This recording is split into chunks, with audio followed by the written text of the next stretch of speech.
What a fucking pearl a day, boys. What's up everyone, welcome back. In today's video we're going to be reassembling the S13. Gearbox is all back together, yada yada, so we're going to put the flywheel and clutch back on and fucking get it all going, ready to skid again. I got the flywheel on, I got the fucking bolts nipped up, torque them up to the ARP spec because they are ARP bolts. There's a bit of Loctite on them too because the ARP sheet says Loctite, so it's 93 foot-pounds, so I'm going to go ahead and fucking do that and find a way to hold this flywheel still because I forgot my got a thing at work. You just get a bent valve out of an old car and you put the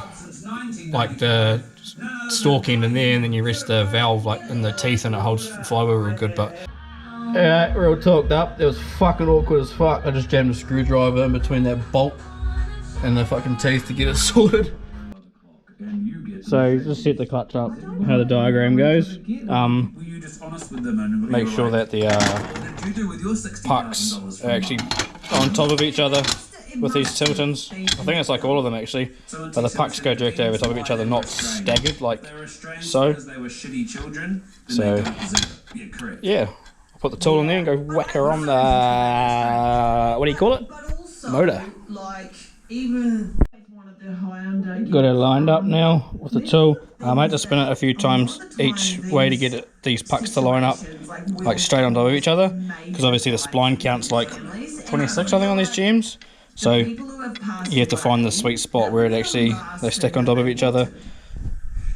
So yeah, alright, I got the clutch on. I just have to find the torque settings for the pressure plate bolts for tilting, see what they are, torque that up, and yeah, then I'll put the fucking bell housing on and then push the gearbox up into the bell housing, bolt it up, good to go. Probably keep these plates too, just as spares. Not the best, but I mean if you're at a track day and you blow one and you need to get a couple more laps in you, fucking smack them in there, good to go. So they'll be good spares. But yeah, I will carry on tomorrow or the next day probably, because I need to get ready for something. Alright, welcome to another day. I think I left it with me putting this clutch on. I've got that aligned with the tool and I torqued up all the bolts. So next step, got the bell housing with the adapter plate bolted up to it and the clutch release bearing bolted to the adapter plate. So I'll put this on the motor, bolt it up, and then we will slip the gearbox in the back there and bolt that to the rear of it. Alright, ready to put the bell housing on. I just got to put the clutch lines through the bell housing, wherever the hole is through the top there. Put them on the fittings. I've got the bleeder one marked with a bit of tape so I know what one's what, because otherwise I have to go back up top and fucking look. But yeah, bleeder goes to the top. That's where air escapes to in hydraulic system, so if you put it on the bottom one you'll get fucking issues with air trapped in spots. So yeah, bleeders to the top, boy. Rightio, got the bell housing bolted up, everything looks pretty good. Yeah, now I'll put the gearbox on that jack and lift her up in there. Alright guys, I got the fucking thing in. I had a bit of a mare with it. Getting past the spigot bearing, I believe. Had the gearbox in on the splines and it wouldn't go in any further. I pulled it back out and put this alignment tool in there and it went straight in, so I was pretty confident with the alignment of the plates. But yeah, it just wouldn't go in the spigot bearing, so cunning idea what I did. If anyone has this problem in the future, I bled the clutch up and ended up holding the clutch down with a pole, just since it's me here. But I suppose if you've got someone with you, you can have them hold the clutch down so the plates were released and could float about. So I got the gearbox and put the gearbox in gear, wiggled it through the plates, and then just wiggled it at the end there and just put a bolt in and held it a little bit of pressure on it and just wiggled it, and it sort of guided itself in with a bit of wiggling. So must be a real tight interference fit, that shaft and that spigot. So yeah, but we got there in the end, it's in there now. So last thing to do is just put the drive shaft and the exhaust back on. The exhaust doesn't have a clamp or a flexi at the front, it's just a slip-on fit over the dump pipe. I don't know if you can see that actually. It's a bit too dark in here now, since it's getting a bit late. But yeah, I might have to do something with that bracket so it holds it there nicely, because I think there was an issue with that last time at the track, and it fell off. So I'll have to make sure that's all sweet. But yeah, drive shaft in, exhaust on, and need to get some gearbox oil. I just have to have a search around and see what everyone else is running. It seems to be the 75 140 weight oil, so I'll have to search for something with decent quality for that. Yeah, I will carry on maybe today, maybe not. Might be a bit of a smoko break at the moment. But yeah, carry on at some stage, but they won't worry you guys because it's just still going to be one video. So. Alright, slowly filling up the gearbox with some oil. I've just got a funnel and a long tube going down into it. I was going to try the trick where you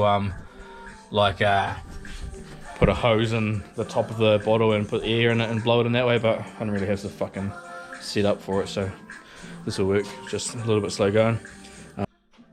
Just putting in some like 75 140 oil as well, because that's what G-Force sort of recommends for weight wise. I won't go into brands because it's pretty much all the same, and I'm not sponsored by any brand, so I'm not going to shell anyone's fucking oil for them, so unless they want to sponsor this video. Shameless sponsorship plug, but you know what, fuck, I don't care. Sweet, she's filled up with oil. Took about 1.5 litres roughly, give or take. So yeah, I've got to find one bolt for the drive shaft. It was had some dodgy one in there that was ground down and shit, so I'll find another bolt for it. Tighten up the drive shaft, put the exhaust on, and start it up, running through the gears. So my dog likes to sleep right in the way of where I have to go, so I have to step over him. Cheers, bro. Just a gentle reminder to anyone with a race car too, make sure you do regular bolt checks. Just getting this thing ready to fire up, and I've just been going over a couple of bolts and just found a couple of loose ones, so check your bolts. Me too, I have to do the same thing on my car, so it's a reminder for myself. Alright, she's running, moment of truth.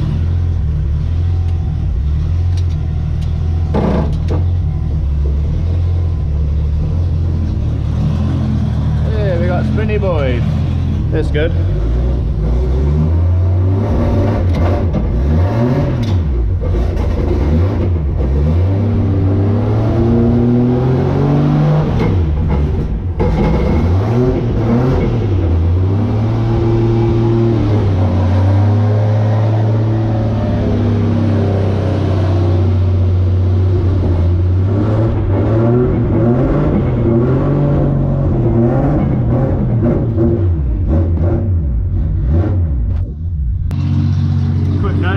Make sure nothing's fucking leaking.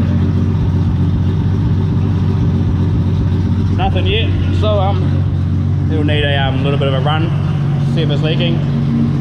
The boys are back from Aussie in like 2 weeks, so they're gonna do some skids then to give it a test. So yeah, I'll get some footage of that when we go out there in a few weeks time, but for now she's looking pretty good. I'll get it all nipped up and ready to fucking send it. So might blow the injectors out just before it goes anywhere, just because runs on ethanol and it's been sitting for a while, so it might have some crystallization in the injector tips. So I'll give them a clean out, and yeah, be sweet. Might go up and down the driveway a couple of times, make sure she drives okay, but I don't really want to go down the road because it's not my car, and if anything happens, you know, a bit of a dick move when it's not my own vehicle. I'll go up the road in my car, but rather not risk someone else's. So yeah, I'll just go up and down the drive a couple of times, it should be fucking good. Simple thing to clean out injectors too. Airline in that where it comes out, so fuel obviously comes through the top out the bottom there. Put the air reverse direction and fucking give it a blow. Blows all the shit out of it that they get fucking gummed up with sometimes. Alright, I got the injectors back in, cleaned out, so should be sweet. Just need to get a another intake pipe for more of a 90. The other one's more of a 45, so the pod filter hits that power steering reservoir now.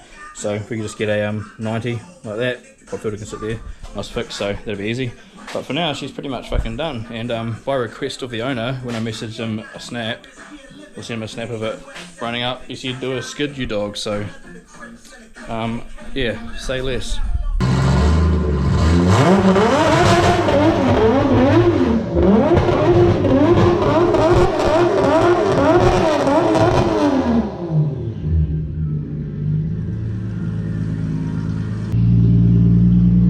The drive once or twice, did a little bit of a first gear skid, nothing too fucking insane. It's pretty fucking residential around here, quite quiet day for a Saturday.